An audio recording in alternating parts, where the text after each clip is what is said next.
Bwana Yesu asifiwe sana. Ni kusalimu katika jina la Yesu kuu lililo la ushindi, jina la uzima, jina lenye baraka.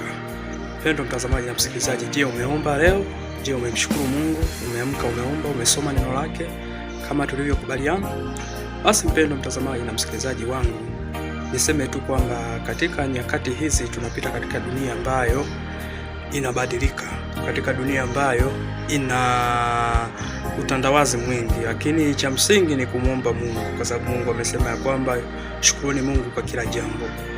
Kwa hiyo hata nafasi hii ya kuamka ni si kwamba ni kwa mapenzi yetu, bali ni kwa mapenzi yake yeye Mungu.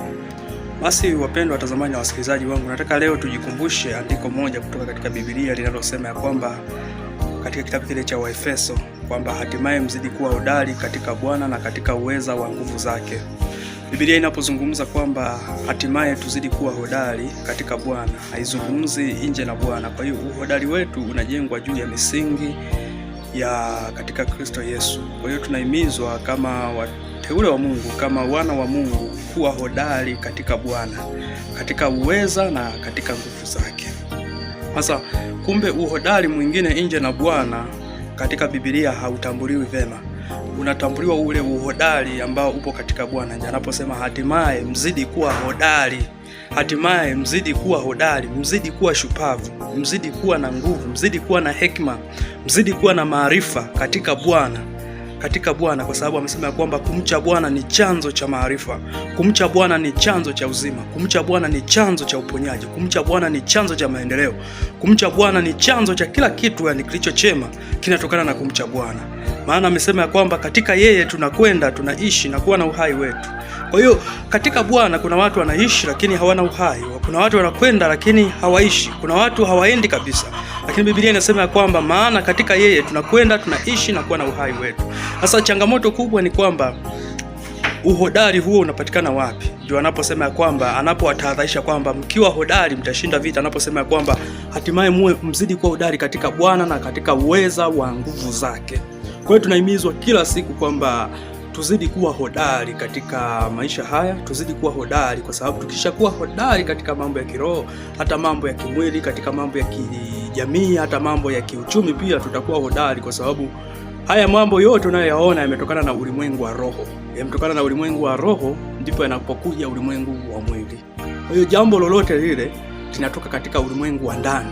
Ulimwengu wa ndani ukishakuwa hodari, ukishakuwa shupavu, ukikuta mtu anaumwa, maana yake ameanzia ndani.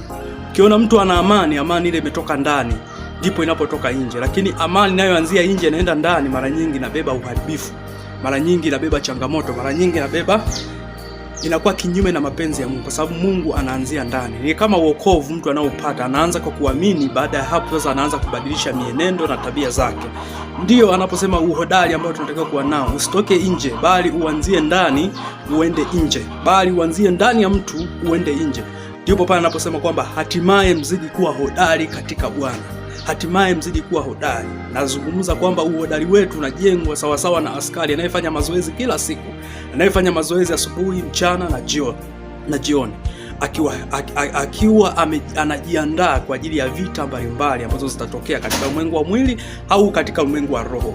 Kwa hiyo Biblia inasema ya kwamba hatimaye mzidi kuwa hodari. Kwa hiyo tunahimizwa kuwa hodari. Uhodari wetu ni nini? Anasema ya kwamba ombeni bila kukoma, ombeni nyakati zote, mtafuteni Mungu kwa bidii. Pale mtakapoomba kwa bidii, ndipo Mungu atakapofunua milango ya mbinguni na kufungulia madirisha yake, mkaona baraka za Mungu, mkaona uponyaji wa Mungu, mkaona matendo makuu ya Mungu, kwa sababu katika yeye tunakwenda, tunaishi na kuwa na uhai wetu. Mungu wa mbinguni akubariki sana, nikutakia asubuhi njema na yenye ushindi. Kumbuka maombi, na ikikushinda zaidi uwe na maombi yako ya mara 3, asubuhi, mchana na jioni. Penda kumshukuru Mungu, lakini ukiweza fanya maombi ya usiku, ukiweza fanya, yani maisha yako yajengwe na maombi. Ukiwa safarini omba, ukiwa sehemu yoyote omba. Yani hata kama sio mtu ambaye unaweza kukaa masaa 3 4 ukiomba, lakini kila dakika mshukuru Mungu, omba, nena matendo makuu ya Mungu. Na Mungu wa mbinguni akubariki sana. Nikutakia wakati mwema. Tumishi wako na Mungu mwite Mwalimu Hawadi Mayemba. Mungu wa mbinguni akubariki.